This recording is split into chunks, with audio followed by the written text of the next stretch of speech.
અંકલેશ્વર તાલુકાના જૂના કાસિયા છાપરા ગામના ખેતરોમાં નર્મદાના પાણી ફરી વળતા ધરતીપુત્રોને લાખોનું નુકસાન થવા પામ્યું છે।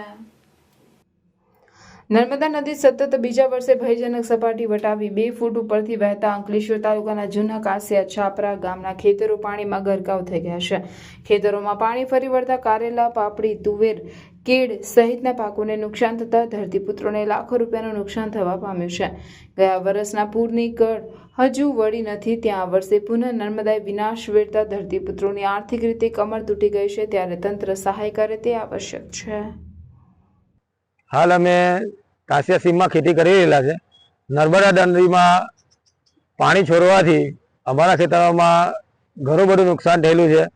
હાલ અમે કારેલી તેમજ કેર, મરચી આ બધા પાકનું વાવેતર કરેલું છે, તો એના અંદર 3 થી 4 ફૂટ પાણી ભરાઈ જતા અમને 2 થી 5 લાખ રૂપિયા નુકસાન થશે।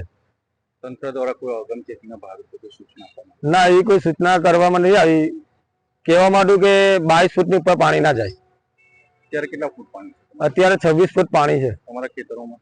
અમારા ખેતરમાં લગભગ 2.5 થી 3, 4-5 ફૂટ જેવું પાણી ભરાઈ ગયું છે અત્યારે।